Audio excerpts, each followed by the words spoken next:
Pernahkah kamu memperhatikan bahwa orang yang paling banyak baca yang kamu kenal belum tentu orang yang paling sukses atau bahkan yang paling cerdas? Mereka bisa mengutip filsuf kuno, menjelaskan teori kuantum, tapi saat dihadapkan pada masalah nyata di hidup mereka buntu. Sementara itu, ada orang lain yang mungkin tidak membaca satu buku pun dalam sebulan. Tapi mereka dengan mudah menyelesaikan masalah kompleks, membangun bisnis, dan menavigasi hidup dengan presisi yang tajam. Apa bedanya? Jawabannya bukan pada kuantitas informasi, tapi pada kualitas pemikiran. Ini disebut disiplin intelektual. Ini adalah seperangkat kebiasaan mental yang jarang dibicarakan, yang dipraktikkan oleh para pemikir, inovator, dan pemimpin paling efektif di dunia. Kebiasaan yang mungkin hanya dimiliki oleh 1% orang. Mari kita bongkar kebiasaan ini. Tapi peringatan, ini tidak nyaman. Ini akan menantang cara kamu berpikir selama ini. Kebiasaan pertama, mereka secara aktif berburu ketidaksetujuan. Otak kita secara alami malas, ia suka jalan pintas. Salah satu jalan pintas favoritnya adalah bias konfirmasi. Artinya, kita cenderung mencari, menafsirkan, dan mengingat informasi yang mengkonfirmasi keyakinan kita yang sudah ada. Ini menciptakan ruang gemak yang nyaman di mana semua orang setuju denganmu. Rasanya enak, tapi ini adalah kematian bagi pertumbuhan intelektual. Nah, 1% pemikir tadi melakukan hal sebaliknya. Mereka sengaja mencari argumen terkuat yang menentang ide mereka, bukan untuk berdebat, tapi untuk memahami. Mereka bertanya, di mana logikaku bisa salah? Apa yang mungkin aku lewatkan? Ini seperti menguji kekuatan sebuah jembatan sebelum truk besar melewatinya. Mereka menguji ide mereka terhadap kritik paling keras. Tindakan praktis. Minggu ini, temukan satu keyakinan kuat yang kamu miliki. Lalu habiskan 30 menit untuk mencari dan membaca argumen terbaik yang menentangnya. Tanpa menghakimi. Kebiasaan kedua, mereka berpikir dengan prinsip pertama. Kebanyakan dari kita berpikir dengan analogi. Kita melakukan sesuatu karena orang lain melakukannya. Kita meniru apa yang berhasil di masa lalu. Misalnya, kita harus membuat iklan TV karena Coca-Cola juga membuat iklan TV. Ini adalah penalaran berdasarkan analogi. Berpikir dengan prinsip pertama adalah kebalikannya. Kamu mengabaikan semua asumsi dan konvensi dan merebus masalah sampai ke kebenaran fundamentalnya. Elon Musk adalah contoh terkenalnya.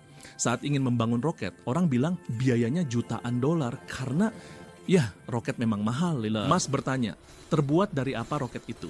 Jawabannya, paduan aluminium, titanium, tembaga, serat karbon. Lalu dia bertanya, berapa harga bahan-bahan ini di pasar komoditas? Ternyata biayanya hanya sekitar 2% dari harga roket pada umumnya. Jadi pertanyaan sebenarnya bukanlah bagaimana cara membuat roket lebih murah, melainkan bagaimana cara merakit bahan-bahan ini menjadi roket dengan cara yang paling efisien. Ini adalah pemikiran prinsip pertama. Sulit, membutuhkan energi mental, tapi disitulah inovasi sejati lahir. Tindakan praktis. Ambil satu masalah di pekerjaan atau hidupmu. Tulis semua asumsi yang kamu miliki tentangnya. Lalu tanyakan pada dirimu sendiri untuk setiap asumsi. Apakah ini benar-benar sebuah hukum fisika atau ini hanya konvensi yang diterima umum? Kebiasaan ketiga, mereka menjadwalkan waktu untuk tidak berpikir. Tunggu, bukankah ini kebalikan dari disiplin intelektual? Tidak sama sekali. Kita hidup di era infobesity, obesitas informasi. Kita terus-menerus menjejalkan otak kita dengan podcast, artikel video, dan notifikasi. Otakmu tidak pernah punya waktu untuk memproses, menghubungkan, dan mensintesis semua informasi itu. Ini seperti makan terus-menerus tanpa pernah mencerna. Para pemikir elit sengaja menciptakan kebosanan. Mereka berjalan-jalan tanpa headphone, mereka duduk diam tanpa ponsel, mereka menatap keluar jendela. Dalam momen-momen hening inilah otakmu mulai bekerja di latar belakang. Ia menghubungkan titik-titik yang tidak kamu sadari ada. Inspirasi terbaik seringkali tidak datang saat kamu menatap layar, tapi saat kamu sedang mandi atau mencuci piring. Ini bukan kemalasan, ini adalah bagian penting dari proses berpikir. Ini adalah detox informasi yang disengaja. Tindakan praktis, jadwalkan 15 menit setiap hari untuk tidak melakukan apa-apa. Tanpa ponsel, tanpa buku, tanpa musik, cukup berjalan atau duduk. Lihat ide apa yang muncul ke permukaan. Kebiasaan keempat, mereka mengartikulasikan pemikiran mereka untuk memahaminya. Ada ilusi kompetensi yang berbahaya. Di dalam kepalamu, sebuah ide mungkin terasa brilian dan lengkap, tapi saat kamu mencoba menuliskannya atau menjelaskannya kepada orang lain, ide itu berantakan. Ternyata ada lubang besar dalam logikamu. Fisikawan Richard Feynman terkenal dengan teknik ini.